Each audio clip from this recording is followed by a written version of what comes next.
स्वागत है NF news पर। मैं हूं आपके साथ रोहित।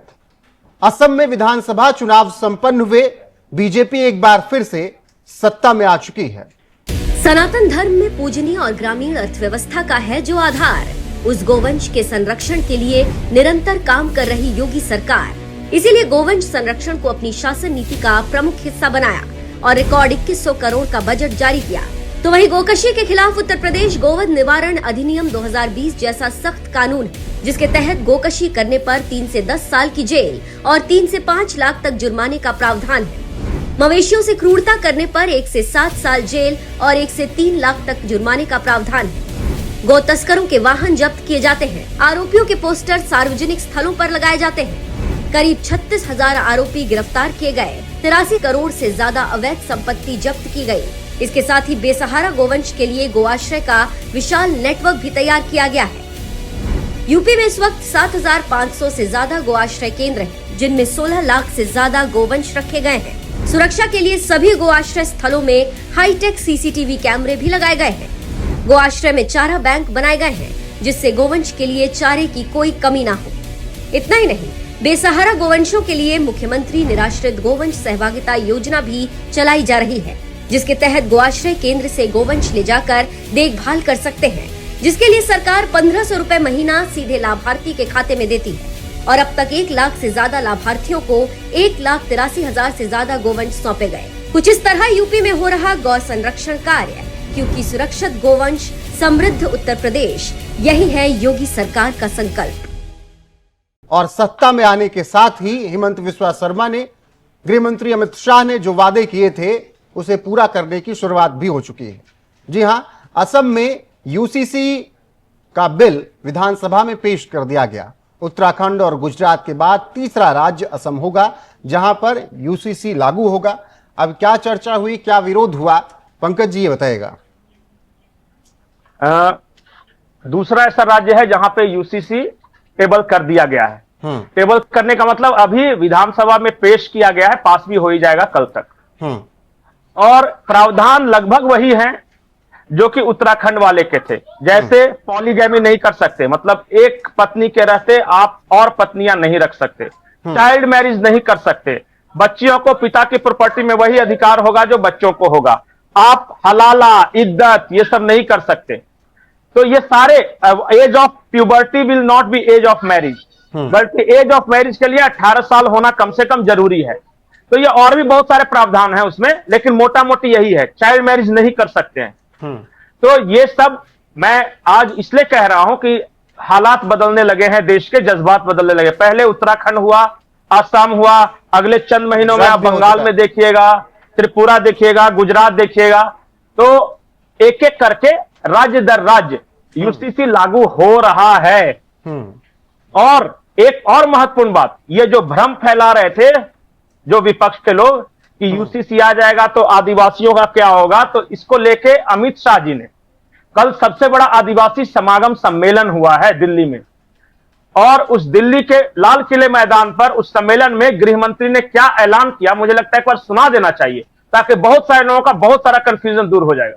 बिल्कुल। और जनजातीय समुदाय को लेकर सबसे ज्यादा चर्चाएं थी कि अगर यूसीसी लागू हुआ तो उनके लिए समस्याएं बढ़ जाएंगी। ऐसे में गृह मंत्री अमित शाह ने ये बातें क्लियर कर दी हैं कि जनजातीय समूह के साथ यूसीसी के नियम किस तरीके से लागू होंगे। उनका बयान सुनाते हैं, फिर चर्चा को आगे बढ़ाते हैं। कि यूसीसी जनजातियों को अपनी संस्कृति से, अपनी परंपराओं से जीने के अधिकार से वंचित करेगी।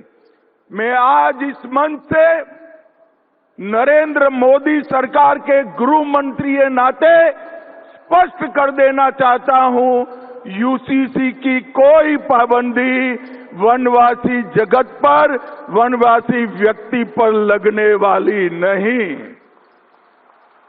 यूसीसी से कोई वनवासी अधिकारों का अतिक्रमण नहीं होने वाला है।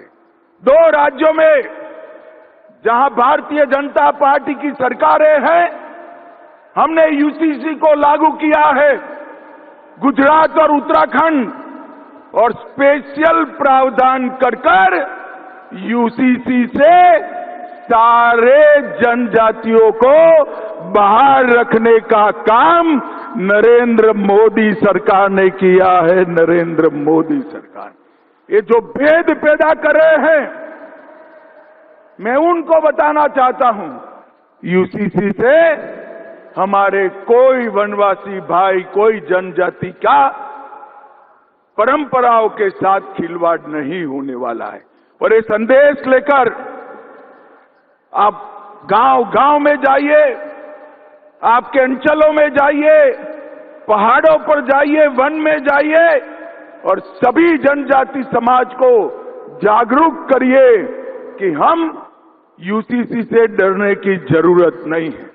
पंकज जी, एक तरफ गृह मंत्री अमित शाह ये बातें तो क्लियर कर रहे हैं, लेकिन फिर भी असम के विपक्षी जो विधायक हैं, जाकिर हुसैन हो या फिर और जो लोग हैं, वो तो विरोध में है भाई कि इससे समस्या उत्पन्न होगी, ना सिर्फ मुस्लिम समुदाय को, बाकी जातियों को या फिर बाकी धर्म के मजहब के लोगों को भी परेशानियां होंगी, क्योंकि अलग अलग तरीके के रूल रेगुलेशन असम में भी हैं। कैसे परेशानी होगी? अब जिसको 4 पत्नी रखना है उसके लिए तो परेशानी है, जिसको चाइल्ड मैरिज कराना है उसके लिए परेशानी है, जिसको अपने बच्चियों को अधिकार नहीं देना है अपने पिता की संपत्ति में उसके लिए तो परेशानी है, जिसको हलाला करना है उसके लिए परेशानी है, जिसको इद्दत का सपोर्ट क्यों कर रहा है वो सब समझ सकते हैं। तो सामाजिक कुरीतियां या तो समाज दूर कर ले और नहीं तो फिर सरकार दूर करती है। हमारे यहां क्या होता है जब हिंदुओं में कि जैसे कि जो बुराई है एटलीस्ट हम उसे मानते हैं कि बुराई है। जैसे देखिए दहेज प्रथा, आप किसी भी हिंदू से जाके पूछेगा दहेज प्रथा अच्छी चीज है या नहीं है, तो मैक्सिमम लोग कहेंगे कि बुरी चीज है। सती प्रथा बुरी थी इसलिए इरेडिकेट हुई। चाइल्ड मैरिज, हमारे यहां भी बाल विवाह था लेकिन वो खत्म हुआ। तो हम कम से कम जो कुरीतियां उसे एक्सेप्ट करते हैं। दिक्कत यह है कि ये जाकिर हुसैन जैसे लोग अपने यहां की कुरीतियों को एक्सेप्ट ही नहीं करते कि कोई बुराई ही है हमें। लेकिन फिर संविधान के अनुच्छेद 25 का क्या होगा, जो कहता है धर्म की स्वतंत्रता देता है, आप अपने धर्म को अपनी तरीके से मान सकते हैं। यूसीसी लागू होगा तो अनुच्छेद 25 का क्या होगा? बिल्कुल, धर्म को मानने की आजादी है, और धर्म को मानने की आजादी मतलब आप अपने तरीके से पूजा पाठ कर सकते हैं, आपके इबादत गाह, आपके सब कुछ ठीक है। ये 4 पत्नी रखने के लिए धर्म नहीं है। और कोई बता दे मुझे कि आप रोज कुरान पढ़ रहे हैं, इस पे किसी तरह का रोक नहीं है। लेकिन अगर कहेंगे कि मैं बच्चियों को पकड़ के उसके साथ हलाला करूंगा तो इस पे रोक है। ये फ्री प्रैक्टिस ऑफ रिलीजन अलग चीज है और समाज की गंदगी अलग चीज है। जब तक इसको डिफरेंशिएट नहीं करेंगे तब तक आपके सामने यही समस्या आती रहेगी। आपके जो रिलीजियस रिचुअल्स हैं उस पर कोई रोक नहीं है, रिलीजियस प्रैक्टिसेस हैं उस पर रोक नहीं है, आपके इन सब बुराइयों की। अच्छा, जैसे आप बता दीजिए, सुप्रीम कोर्ट का फैसला आया था शाहबानो वाले मामले। अगर राजीव गांधी सुप्रीम कोर्ट के फैसले को पलटते नहीं संविधान संशोधन के द्वारा, तो बताइए कितनी मुस्लिम बहनों के सुहाग ने मतलब उनका जीवन कितना सफल हो जाता, मतलब आसान हो जाता। लेकिन 2 तरह के कानून चलेंगे, या तो अल्लाह का या मुल्ला का। आपको फैसला करना है कि अल्लाह का इस्लाम मानना है या मुल्ला का इस्लाम मानना है। और इसमें सबसे बड़ी बात यह है कि कोई पॉइंट दर पॉइंट बताए ना कि हां इस बिंदु से मुझे आपत्ति है। देखिए, ओवरऑल तो पेंट करना बहुत आसान है कि खतरे में आ जाएगा इस्लाम, तो ये हो जाएगा वो हो जाएगा। आप बताइए कि आपको किस बात से आपत्ति है? क्या 4 विवाह होना चाहिए? आप बताइए, क्या चाइल्ड मैरिज होना चाहिए? नहीं। चाइल्ड मैरिज होना चाहिए? नहीं होना चाहिए। आप क्या बताइए कि बच्चियों को कोई हक नहीं होना चाहिए पिता के संपत्ति में? आप बताइए। आप बताइए कि ये हलाला होना चाहिए? बताइए। आप बताइए कि इद्दत होना चाहिए? चलिए, ये तो बताए ना ये बात। ये तो मुस्लिम समुदाय की बात हो गई। लेकिन असम में जब खास करके बात करते हैं तो यूसीसी को हम सिर्फ मुस्लिम समुदाय तक ही जोड़कर नहीं देखते। फिर अहोम, कोच, राजबंशी, मट्टक, मुरान, चाय जनजातियां जो हैं उनकी विवाह की पद्धतियां अलग हैं, उसके नियम कायदे कानून अलग हैं, कस्टमरी लाज उनको अलग से मिले हैं। तो क्या उसमें ही बदलाव होगा? तो कहा ना कि ट्राइबल्स में किस तरह के लॉज में छेड़छाड़ नहीं है। गृह मंत्री यही तो समझा रहे थे आप सारे ट्राइब्स के नाम ले रहे हैं, अहोम ट्राइब्स का नाम ले रहे हैं आप, और ये जो चाय बागान वाले हैं वो तो हमारे झारखंड से गए हैं, संथाली हैं, तो यहां तो कोई दिक्कत ही नहीं है। डोंट गेट कंफ्यूज, कंफ्यूजन में बिल्कुल मत रहिए। स्पष्ट है कि जो ट्राइबल्स हैं उनके रिचुअल्स कस्टमरी लॉज के में, और उन पर ये यूसीसी लागू नहीं होता। ट्राइबल्स नहीं आएंगे, शादी और इन सब नहीं आएंगे, उनकी नहीं आएंगे। क्यों नहीं आएंगे? उसके पीछे भी एक ठोस कानूनी कारण है। क्योंकि जब हमारे संविधान बनाने वाले थे उन्होंने कहा था 5th शेड्यूल एरिया, जहां ट्राइबल्स रहते हैं वो 5th शेड्यूल एरिया है, उसको कुछ स्पेशल पैकेजेस दिए गए हैं, और जो मुसलमान हैं वो 5th शेड्यूल एरिया में नहीं आते, वो बाकी गैर 5th शेड्यूल यानी मेन स्ट्रीम में आते हैं। तो वो ये बहाना नहीं बना सकते कि ट्राइबल्स को दिया है तो हमें भी दो। वो सिर्फ 5th शेड्यूल एरिया जहां पे ट्राइबल्स आबादी अधिक है उसके लिए विशेष दिया गया है अधिकार उनको, और वो संविधान प्रदत्त अधिकार है। तो आप किसी भी तरह से आप इसका बचाव नहीं कर सकते। क्या हो गया? उत्तराखंड में लागू हो गया, गोवा में तो ऑलरेडी लागू है बहुत पहले से, गुजरात में क्या हो गया? अभी तो एक एक कर राज्य लागू होंगे, और नहीं तो सबसे बढ़िया उपाय है कि केंद्र में एक बार डिस्कशन करके पूरे देश में लागू करा लीजिए। इंस्टॉलमेंट में दुखी होना है आपको। केंद्र करेगा तो पूरे हिसाब से एक कानून बनेगा, राज्य सरकारें लागू करेंगी तो एक प्रदेश के हिसाब से उसको लिहाज में रखते हुए इसीलिए वहां की चीजों इसीलिए जो बीजेपी की सरकार है उन्होंने कहा कि नहीं, राज्य दर राज्य लागू करो, क्योंकि इससे क्या होगा, उस राज्य के डेमोग्राफी को स्टडी करने में मदद मिलेगी, उसके अनुसार आप बनाओगे तो ये ज्यादा प्रैक्टिकल होगा।